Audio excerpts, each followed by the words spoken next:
What? What? You're right. It's time for a mukbang. Oh no, here she comes. What are you mukbanging on? Hey, turn around here. What do you got? What do you got? A popsicle? Yeah. Okay. I thought she was going to come over here, bust up in this business here, and say, it's time for mukbang, but she didn't do it. What's the matter? You got a brain freeze from your popsicle? I got it. I want to eat. Oh my God. I can't explain that one to you, not yet. But. Okay, so Fridays are supposed to be for paranormal stuff. Well, it's Saturday. I got really busy yesterday, and I couldn't decide on what I was going to do the paranormal thing on.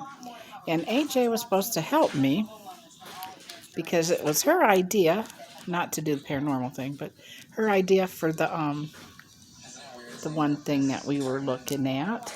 Let's see. She decided that I should do the thing about black-eyed children. I have to look it up here. Okay, it's an urban legend about black-eyed children. Hold on, let's see what I'm mukbanging on. Simple food. Hey. A scrambled egg sandwich with ketchup on whole wheat bread. Yeah, and I have Mountain Dew. I better take a bite. So this is a mukbang. I got ketchup on my face. I have nothing to wipe my face with. Oh yeah, I do. Okay, we're good. Okay, so has anybody ever heard of this stuff about terrifying true black-eyed children encounters? Well, the legend is that these little kids, they come to your door in the night and they want in. This one story I was looking at, you guys should check this out if you like this subject. Anyway, the one story I was looking at, these two little kids, it was in the middle of the night, like 2 o'clock in the morning, and these two little kids were banging on the door. And the people, it was just a man and a lady that lived in the house. And so it woke them up, and they went to the door, and these little kids were there, and they're like, it's the middle of the night, the weather's cold, it's like kind of rainy, misty outside, and they're trying to come in the house. The little kids, they said, can we come in? And the people who owned the house and opened the door, people that stayed there, I'm probably not saying this right, but anyway, so they opened the door, and they were very shocked to see these kids standing there. And they go to the little kids, where's your parents? The little kids wouldn't answer. They just like looking at them, but they had their head down, so they couldn't see their eyes. So the little kids were like trying to convince them to let them in. So the people let these little kids in, and they were sitting there in the living room, and the wife of the husband went to the kitchen to go make the kids some hot chocolate, warm them up and stuff like that. And the husband was sitting in the living room trying to question the children to find out who they belonged to, and so the parents could come get them, or whoever could come get them. Well, the little kids didn't really have any explanation for that, but they said they wanted to go to the bathroom. So naturally, when the lady, the wife, returned from the kitchen with the hot chocolate, and the dad was looking, I keep saying the dad, the husband was looking at her like, hey, they have to go to the bathroom. And so she says, okay, well, down the hallway there's a bathroom. So the kids went down the hallway towards the bathroom, and it's taking an enormous amount of time. They're like, gee, how come they're not coming back? So they went to go investigate, the husband and wife, and seen the children standing in the hallway. And they're just standing there. Just standing there. And now the children are actually looking at them, and they can see their eyes, and their eyes were all black. There wasn't any whites of their eyes at all. No whites, no nothing. Just their eyes were black. And it freaked the husband and wife out so bad, they went back into the living room, and they sat down on the sofa, and the little kids start walking towards them. And all of a sudden, the husband said, I have a headache. And he had a really bad headache. And then all of a sudden, his nose started bleeding. Blood started shooting out of his nose. And he was just really sick. And the wife didn't know what to do. And all of a sudden, she started getting sick to her stomach and everything. And then all of a sudden, they heard a car pull up. Yeah, a car pulled up. And so they looked out the front door, and there was a car and two men standing in the end of their driveway. Quit. Silly girl. So when they opened the door, they seen this. The two men standing in the driveway. Stop, honey, please. I'm telling a spooky story. It's a dumb story, but it's supposed to be spooky. How about that baby? How about that baby? So anyway, the two little children, when the door went open and they seen two, they just went outside and they just all kind of disappeared. Anyway, weeks later, the husband was still sick and everything. It's like the kids put hex on him or something. It was supposed to be a true story. I don't know. Let me see if I can find something else on here. There's so many stories about this. I wish I could just like let you guys see this. Oh, let's see. Anyway, so these little kids just show up anywhere with the black eyes and stuff. It's this one. I wish I could find something to read on here for you. But that's their urban legend of the black-eyed kids. Do you think it's scary? I don't know what to think. It sounds like something Stephen King should write. Well, I have a question for you. What? You had Mommy fix it. I got my hands busy. Yeah, I'm holding my phone because I don't have a camera or a tripod. Used to have a tripod, but it got broke. So my question is, do you guys believe in aliens? Have you ever had an alien encounter? My phone is dead. Oh my gosh. Her phone is dead. Needs charged up. She watches her little cartoons on a cell phone. Anyway, so I'm wondering if aliens are real or not.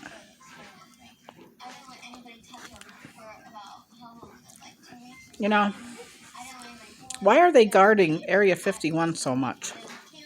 What is in Area 51? I really want to know. And every year in the springtime, around, I think it's Rachel, Nevada, has a thing.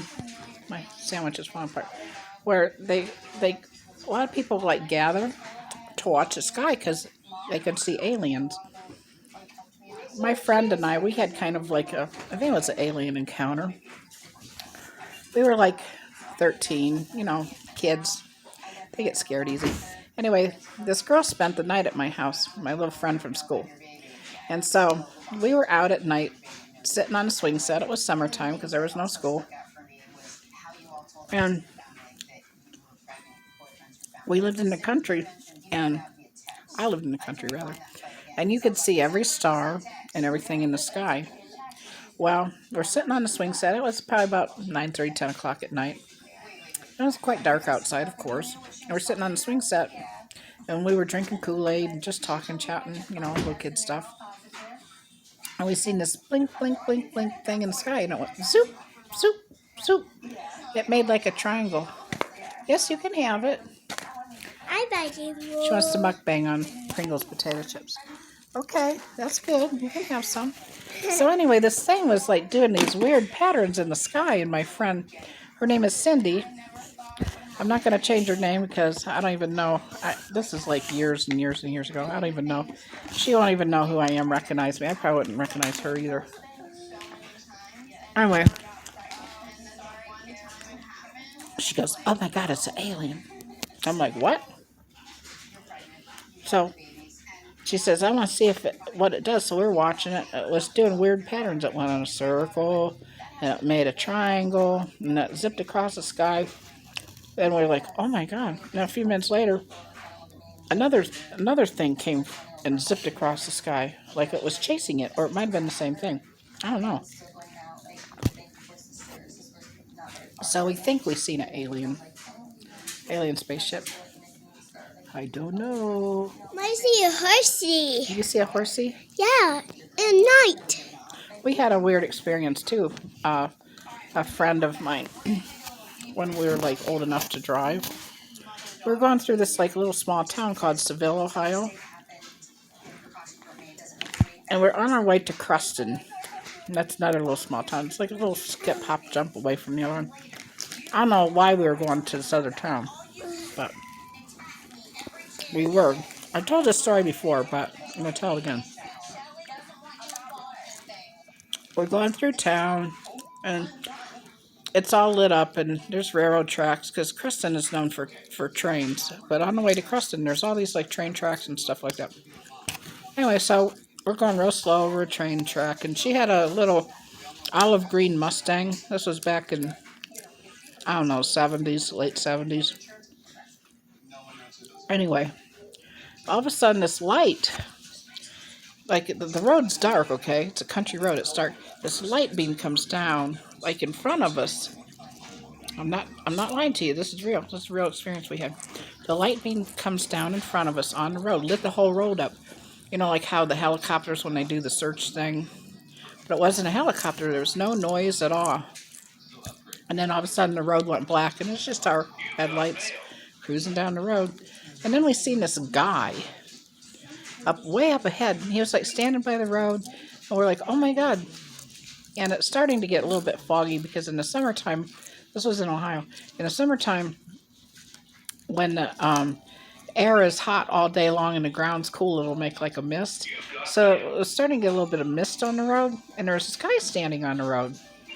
And we're like, "Oh my God, what should we do?" We're freaked out, because he's standing there in the middle of the road. We couldn't go around, and we didn't want to hit him or nothing. So we slowed way down. And my friend, I still talk to her, so I'm not going to tell you her name. So my friend rolled her window down. I got hair in my mouth. My friend rolled her window down, and she said, "Are you okay? Do you have a broken down car or anything?" He just stood there and looked at us. Just this blank stare. So we're like, "Okay." And he went and talked to us, and so we were starting to get really paranoid and scared. I told her, I said, "Hey, let's just go. Let's go." So we just did. We just left. So now we're cruising really fast down this old country road. And it looks misty. And guess what we see? The same dude ahead of us in the road, like about 2 miles, 3 miles down the road. Yeah, same dude. Now, how did he get down there? From where he was, there was no car. He was on foot. Didn't see a bicycle anywhere. Plus, we were going pretty fast. But there he was, doing the same thing, standing in the middle of the road, just staring. And I said to my friend, I said, "Is this real?" She said, "Yeah, it's real." So we went all the way down to Cruston to her friend's house. I don't remember why we were going there, but we went all the way down there. And then it was time to come back, and we're thinking, "Oh my God, is there a different way to come home?" Because we didn't want to run into this dude again. What if he's on the road again? Well, we didn't see him, But we had to go slow on these railroad tracks, and we had to wait. There was a train coming that went across the track there, like it like stopped. Well, it stopped us because we can't drive through a train, right? Right. So we're on the waiting for the train to go by. And so all of a sudden, it felt like the back of the car went boom, went down, and my friend, she's looking in the rearview mirror, and there's nothing there, and I'm all paranoid. I'm like, oh my God, lock the doors, lock the doors. I'm always a scared kid. So, anyway, we locked the doors. And it really felt like somebody heavy was sitting on the back of the car. That's what it felt like. And we went over the railroad track, the bump, and start driving, and she goes, I hope we don't have flat tires. I'm like, flat tires? Because the back of the car went down. This is a Mustang. Mustang's cars have like a little rake on them. The front, the nose goes down, and the back is up. And she didn't have air shock, so yeah. I ate all my food. Anyway, it just felt weird. Felt weird. And then we got all the way to Seville. And we had to stop. There's like a 4-way stop in Seville. And there's like old stores and stuff. And there's this one store, it had this flashing light, like a strobe light in the store that came out on the sidewalk. I guess they're advertising their store. And the same damn guy was playing in the strobe light. The strobe light would shoot across the sidewalk, and he was jumping over it, and just acting like a fool. And we're like, we couldn't believe it was the same guy, same kind of clothing, same everything, baseball cap, everything. Same guy. Very unexplainable. We don't know what happened. We really don't. Have no idea what happened. But it's a true story. And you know what? If you want weird shit to happen, hang around with me, because I don't know. I'm a weird shit magnet. I can make weird shit happen around people. Anyway, yeah, so that's my story, and I'm sticking to it, and it's been an okay week. A lot of coyotes around here. I had to scare some coyotes. What are you doing? You eating? Eat a chip for them. Eat a chip for them. Do mukbang. Eat a chippy. Oh my God. She's being silly today. Anyway, so... Oh, she's got a chippy. She's got a chippy. She's got a chippy. Crunch, crunch, crunch, crunch, crunch, crunch. You silly girl. Anyway, so... Had a lot of coyotes this week, and hanging around. Scary. They sound like a bunch of woo stuff. It's scary, because I had to put my dog out, and all of a sudden my big dog, he thinks he's got to go pee before it gets daylight. And I'm like... I don't want to mess with you when it's dark, because the coyotes come out when it's dark because they're hunting. But these coyotes are very brazen. I don't know what's going on, because they were hunting in the daytime around noon. That's not what coyotes do. It's kind of scary. Anyway, so yeah, other than coyotes and running kids back and forth to their school and their special classes and their blah, blah, blah. And next I got to do a Walmart haul with the Walmart app, because I'm not going, because I'm just not going. I don't want to go to the store. Anyway, I will see you next mukbang if you choose to come back. Thank you, new subscribers. Yeah. And I will be back with some shorts to do shout-outs to different people's channels that subscribe to me that I think need some recognition, to get some views over there for them. And if you do a short, shout out my channel. Tell them, hey, stop by Ghetto Mama Mukbang. She's weird, she's cool, she's whatever. Whatever. So stop by, have people stop by my channel. So what do you say? Bye-bye, bye-bye. Bye-bye. Like, subscribe.